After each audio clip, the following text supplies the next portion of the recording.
Hey, how y'all doing? So this video is going to be about families. It's going to be about dynasties, but essentially it's going to be about three or four different things. It's going to be about the hereditary nature of genius. It's going to be about nepotism, being in the shadow of a parent, and overcoming the parent. There's going to be a lot of different things we're going to talk about here. So this video is obviously inspired by two things. One was the Anawa'i package that was played on SmackDown.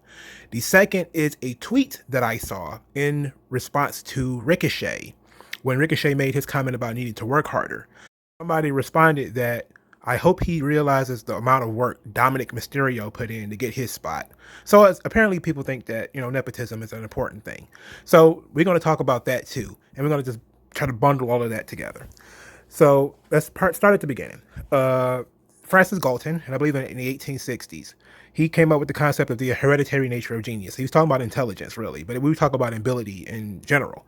You could talk about the different things that basically people can be bred to be smarter than others or faster than others or whatever. In the same way that you could breed horses or that you can breed dogs, or something like that, and that you could breed people the same way. This, of course, was taken to being racist and eugenics and all that type of stuff. But people continue to question whether it's true or not.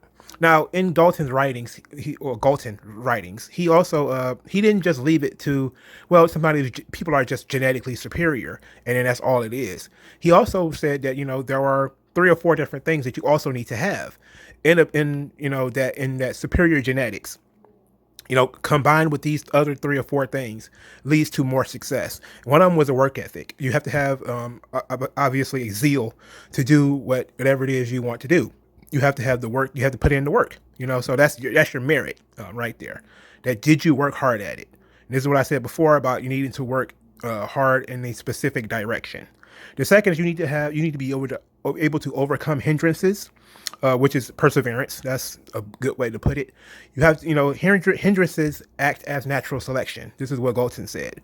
So different things that may stop somebody else. If you don't allow it to stop you, and you already have this sort of natural ability towards it, then you're more likely to be successful.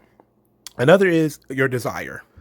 Is what is it that you want, and you have to really want it, and you have to see what is in the way of you getting it. That's your hindrance, right?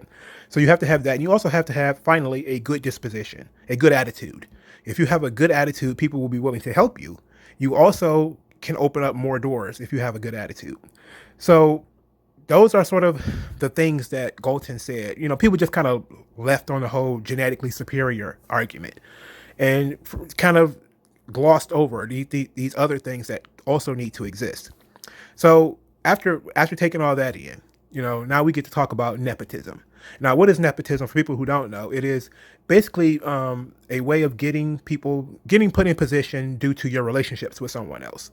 In the wrestling business, it would be, hey, who is your dad? Your dad is somebody, your mom is somebody, therefore you get a certain spot on the roster. You typically see this in the Randy Orton storylines or Charlotte, where they will say, oh, you only got a job because of who your dad is, and that sort of thing. It's usually used to undermine the achievements of whatever performer that they're talking about. And usually, like I said, it's just pretty much just Randy Orton and Charlotte. But the tweet that I saw was aimed at Dominic. So people have already started to kind of begin to turn on him. And this does kind of make you a bit of a heel, because it flies in the face of our concept of merit. So a lot of people don't believe in merit anymore. They'll say merit is a myth. I'll talk about that in a elongated video at some other point. But they'll say merit is a myth, and that people are handpicked for certain jobs. But you also see this towards people feel the same way towards Roman Reigns. That Roman Reigns was handpicked, that he never really had to put in any effort, he hadn't to put in any work. And this kind of stuff used to go along in the territories all the time. The Von Erichs were number one because their dad owned the territory. So you would hear that these guys were really just the top stars because their dad just put them at the top. You also see with this with Vern Gagne and his son Greg, where Greg Gagne was pushed as the main event guy, even though the crowd kind of shit on him. You also saw this with the Hearts and the Stampede organization. The territories were full of nepotism. The top star was usually related in some way to the owner of the territory, and the owner of the territory is usually a wrestler. So you would have in Tennessee, like the Jarretts, they owned the territory, and then you, of course, you had Jeff, whose dad owned the territory. Like his dad owned TNA, and he was the champion of TNA, and people kind of was like, "What the hell? Jeff Jarrett's not a main event guy," but that's kind of what nepotism is, and a lot of people are really sensitive over the nepotism argument. Of course, it's one way of looking at things, but I think sometimes a performer, even if they did not have a talented parent, maybe they would have had to work a little bit harder to get their position, but they probably still would have it. And I think that there's no, like, I don't see how Bob Orton helped Randy that much, considering Bob Orton wasn't really that huge of a star. Like, it's one thing to say, well, Ric Flair, that's completely different. Ric Flair, or your dad owned the territory, that's completely different. If you're a Ric Flair, that's kind of a different. But we've also seen that, just because your dad is somebody and you get in the wrestling business, doesn't always work. So I have a list here of people who just got caught in the shadow of their parent. Ted DiBiase Jr., the Ted DiBiase who was labeled Ted DiBiase and not Ted DiBiase Jr. in the mid 2000s. It just was not going to work. He is not the $1 Million Man. He just did not have the charisma. He just was not as smooth in the ring. Just was not a performer on that level. And him having a famous dad didn't really help him. Didn't help him at all. Curtis Axel was another one. He didn't have the charisma. Wasn't as smooth as his dad, who was Mr. Perfect Kurt Hennig. Just wasn't that level of performer. David Hart Smith is another one. His dad's the British Bulldog. Just didn't have the look, didn't have the charisma, isn't as likable as Davey Boy Smith was. Dustin and Cody Rhodes. I mean, what can you do when your dad's Dusty? You can't really do that much. Now Dustin, now both of them they're doing a good job of sort of carving their own path and trying to get out of their dad's shadow. It's a big shadow. There's not much you can do. It's not really much you can do when your dad's Dusty or your dad's Ric Flair. You're just obviously in his shadow. So that also talks about Charlotte. But you also have to talk about David. David Flair wrestled in WCW. He was god awful. Like, he really only had a job because his dad was Ric Flair. Now that's absolutely nepotism, because there was no real reason for David Flair to be in WCW ring at all, and there was literally no reason for it to exist outside of, well, my dad's Ric Flair, my dad works here, so you have to give me a job too. And to that degree, you also have people who are members of the family, and they kind of get opportunities because of their last name or who they're related to, but it doesn't really work out.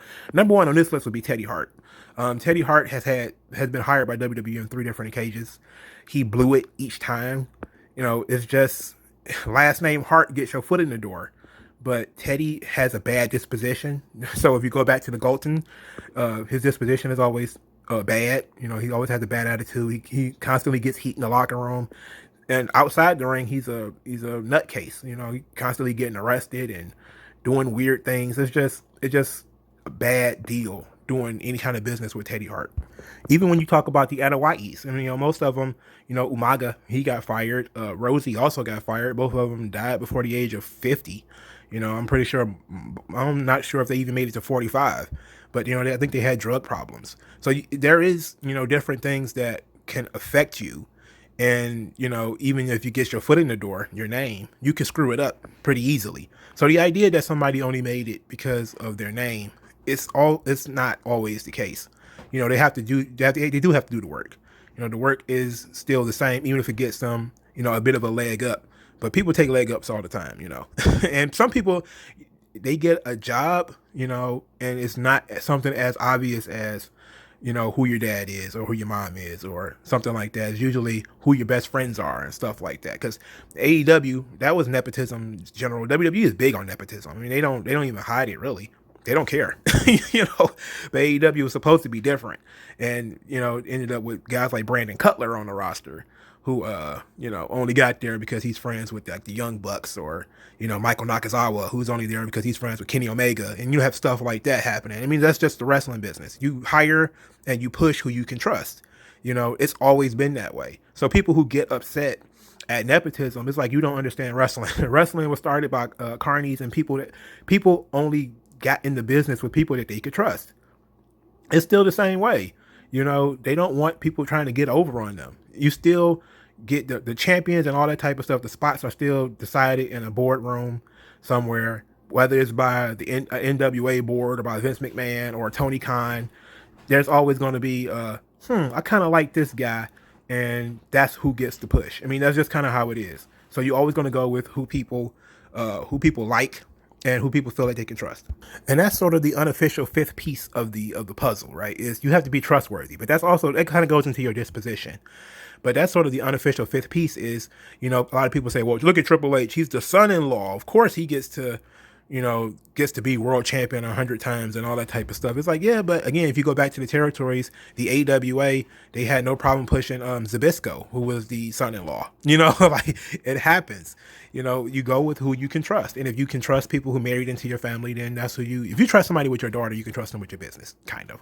And that's just kind of how it works, rightly or wrongly. You could disagree, but I mean, it is what it is. Then you also have these times where the child just drastically overshadows the parent, and it almost seems like the parent is being kind of dragged along by the child's legacy. And this is where you kind of have the Kurt Hennig and Larry the Axe Hennig thing. Like, a lot of people have never seen Larry the Axe Hennig wrestle, but they kind of know that he's the father of Kurt Hennig.